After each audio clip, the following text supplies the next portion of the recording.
certinho. Bom dia, boa tarde, boa noite, sejam bem-vindos. Aqui quem vos fala é o Wilson, diretamente do Instituto Voiger, e agora nós estamos indo para o próximo tópico, que é sinais vitais, tá? Então, signos vitais. Então, qual a importância da gente entender e reconhecer os signos vitais? Primeiro que eles são indicadores de saúde, tá? Indicadores de saúde. Signos vitais são indicadores de saúde. Eles servem como parâmetro para avaliar um prognóstico de alguma coisa. Então, por exemplo, assim, se eu sei que a minha saturação de oxigênio é 98, eu sei que ela está dando 91, 94, eu estou tendo uma dessaturação de oxigênio. Então, isso vai servir para mim avaliar que se daqui a uma semana eu estiver saturando 96, 98, eu digo, pronto, pior já passou. Tá? Da mesma forma que eu posso avaliar se começar a bater 90, se bater 89, 89 muito seguido, é uma coisa que eu tenho que ficar preocupado. Então, por isso que eu vou fazer o parâmetro para avaliar prognóstico. Se estou indo para bem ou se eu estou me encaminhando para o pior. O sinal vital ele é uma manifestação expressada em valor da vida em valores absolutos. O que significa isso? Então, por exemplo, assim, se eu tenho a frequência respiratória que é frequência respiratória que é de 16 a 20 ou 16 a 22, isso vai depender. Tem livro que diz de 12 a 20. A frequência cardíaca é o quê? De 60 a 100.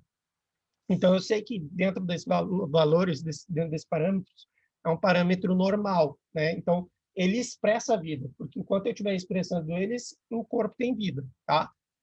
Dentro das outras coisas que a gente pode ver, então, que são os sinais vitais: o pulso, frequência cardíaca, frequência respiratória, pressão arterial, temperatura e a SATA, que é a saturação de oxigênio, né?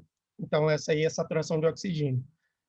Os signos vitais, eles acabam modificando, né, em tendência do organismo. Então, que nem eu tinha falado antes, da mesma forma que ele serve para avaliar um prognóstico, tem alguém que está entrando e saindo o tempo todo, e eu não estou conseguindo nem visualizar quem é aqui, só aparece para mim e já sai da sala. Então, o que acontece? Então, ele vai revelar essas modificações e indica uma tendência do organismo, ou de melhora ou de piora, essas modificações frequentes. E a ausência de sinais vitais no indivíduo indica a morte. Então, quando eu tiver ausência dos sinais vitais, o indivíduo está morto. Por isso que se chama sinais vitais, porque eles são vitais inerentes a quem está vivo.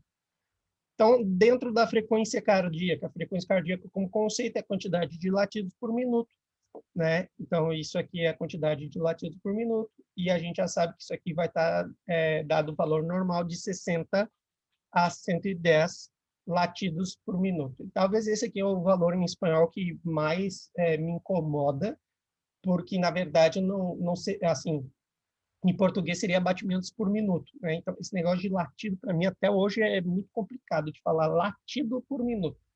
Mas, enfim, em espanhol é assim, LPM, latido por minuto. O aumento, quando está por em cima de 100, a gente chama de taquicardia. Quando está por debaixo de 60, a gente chama de bradicardia. Frequência respiratória. Esse aqui é um outro parâmetro que me irrita bastante, tá? Porque, na verdade, é aquela coisa que na medicina o que é cunhado errado fica errado. Então, olha só, o conceito diz que são ciclos ventilatórios, né? Ventilatórios. O que é ventilação? É a combinação de inspiração e expiração. E aí, o que acontece? Só que a frequência é, entre aspas, respiratória, sendo que a gente já sabe que a frequência respiratória, a respiração acontece a nível da mitocôndria, a nível celular. Só que no passado, como eu mostrei, uma coisa que era colocada aqui, respiração e ventilação, eles davam a entender que era a mesma coisa, e hoje em dia já se sabe que não é. Então, o correto, a forma mais correta de falar isso aqui seria de 12 a 20 ventilações por minuto, e não respirações. Mas a maioria dos livros vem respiração por minuto, e eles preferem não entrar nessa discussão, só que aí depois eles vêm com as perguntinhas, né? Onde é que acontece a respiração? Aí pronto, aí todo mundo entra na merda. Então, vou dizer mais uma vez. Então, o conceito de frequência respiratória. Frequência respiratória são ciclos ventilatórios que acontecem em um minuto. Então, a gente vai contar ali o ciclo ventilatório ele compreende uma inspiração e uma expiração. Então, isso é um ciclo ventilatório. Só que a gente vai contar o número de ciclos ventilatórios que vão acontecer em 1 minuto. O normal a gente tem de 12 a 20 ciclos ventilatórios nesse minuto. Tá? Então, isso aí seria de 12 a 20 ventilações por minuto. O aumento da frequência respiratória, ou seja, quando tiver por cima de 20 ventilações por minuto, seria taquipneia. A diminuição seria bradipneia. Então, por debaixo de 12, bradipneia. Por em cima de 20, taquipneia. Certo?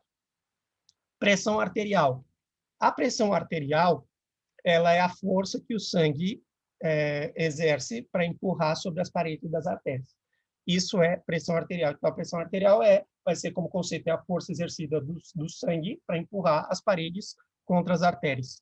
Valores normais. Então, o valor normal da pressão arterial, 120 a 80 milímetros de mercúrio. Esse mmHg significa milímetros de mercúrio. Então, a gente já sabe que uma pessoa que ela tem uma hipertensão, ela tem esse valor por em cima de 120, por em cima de 80.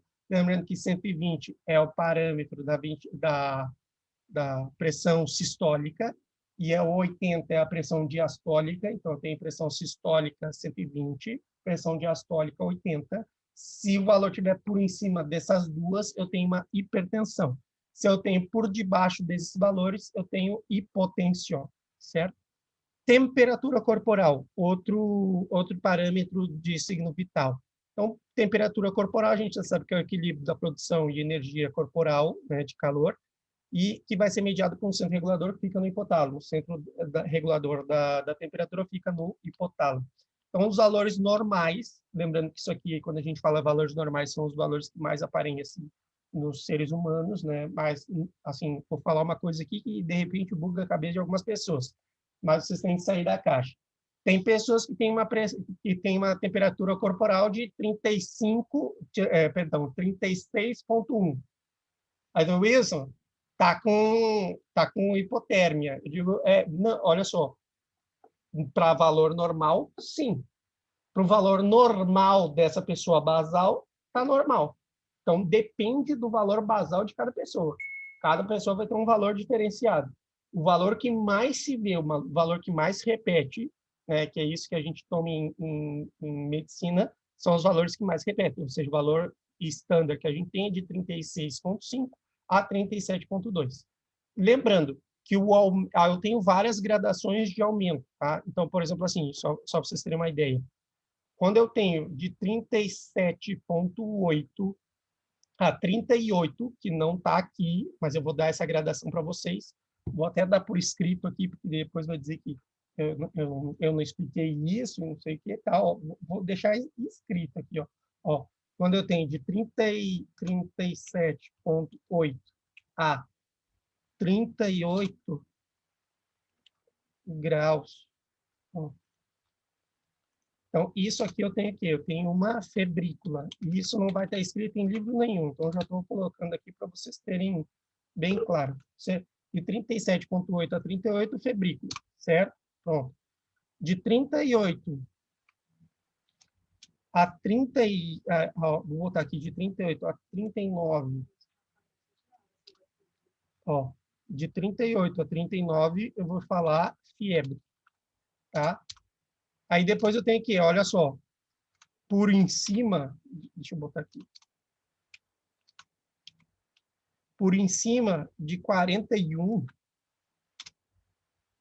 eu já tenho uma hiperpirexia.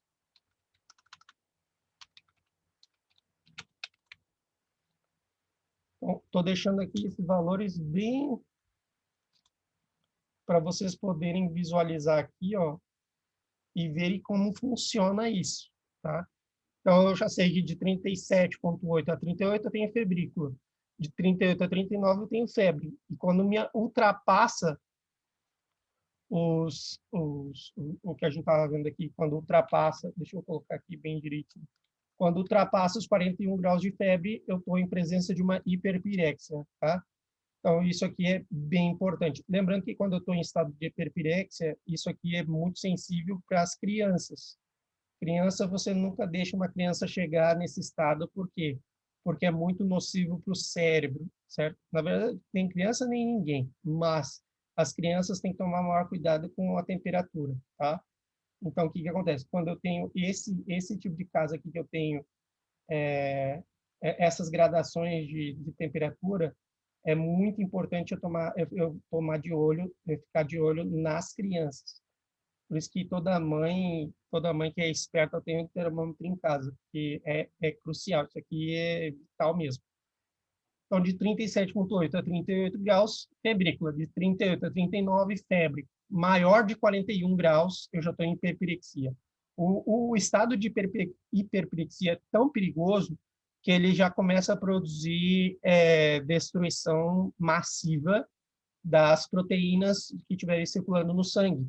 Que a gente sabe que as proteínas, elas têm uma das coisas que pode fazer com que ela se torne totalmente inativada é o processo de desnaturalização das proteínas. E uma das coisas que pode desnaturalizar as proteínas, além de pH, além de outras coisas, é a temperatura. Então, imagine o seguinte, agora pensa o seguinte, 20% de todas as proteínas que a gente tem no corpo estão circulando no sangue, como gama-globulinas. Então, o que é a gama-globulina? Imunoglobulina. Então, a criança está com febre, é que indicação que está tendo alguma alteração importante. Se ela está tendo uma alteração importante, começa a aumentar muito a temperatura, vai desnaturalizar a única coisa que pode ajudar, que é o quê? Que são as imunoglobulinas. Então, ele, além de ficar com febre, ainda vai ficar totalmente desprotegido de qualquer coisa. Então, por isso que é quase morte, certo? Então, por isso que tem que cuidar bastante esse fato da temperatura corporal, certo? Eu apaguei porque eu já tirei tudo. Tá? E a diminuição da temperatura a gente já sabe que é hipotermia, certo? Então, saturação de oxigênio. Olha só. A saturação de oxigênio, ela se utiliza habitualmente para referir ao nível de oxigenação do sangue. Então, se tem alguma coisa que está evitando que eu tenha um nível de saturação adequado que fique entre os 95 e 100, tem algumas literaturas que são bem específicas. Tem que ser acima de 98 para a saturação de oxigênio estar ótimo.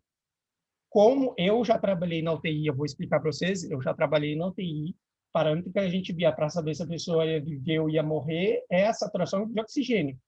Então, o que acontece? Tu olha ali, o cara está com 90, está batendo 89, 88, tu diz, olha, não está legal isso aqui não. Aí já tá, acaba o oxigênio.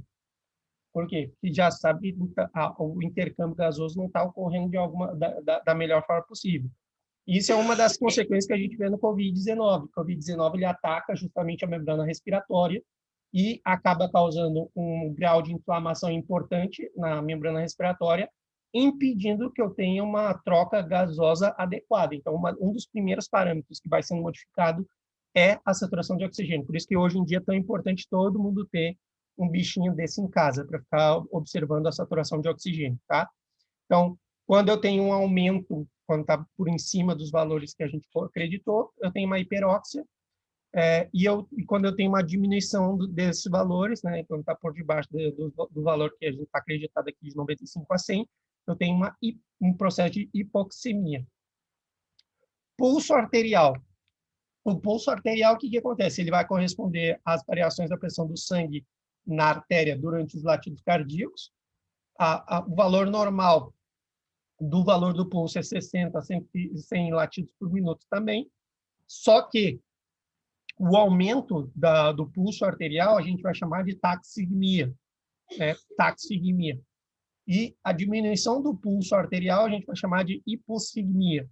E aqui é bem interessante porque às vezes você tem que verificar os dois pulsos para saber o que se os dois pulsos eles estão batendo ao mesmo tempo, simultaneamente. Se você percebe que o pulso está batendo simultaneamente, você sabe que a gente está em presença de quê? De um pulso arterial sincrônico, né? Se ele estivesse batendo de uma forma assincrônica, aí pronto, aí isso aí é um indicador de um problema cardiovascular. Eu falei em saturação, outra correu aqui.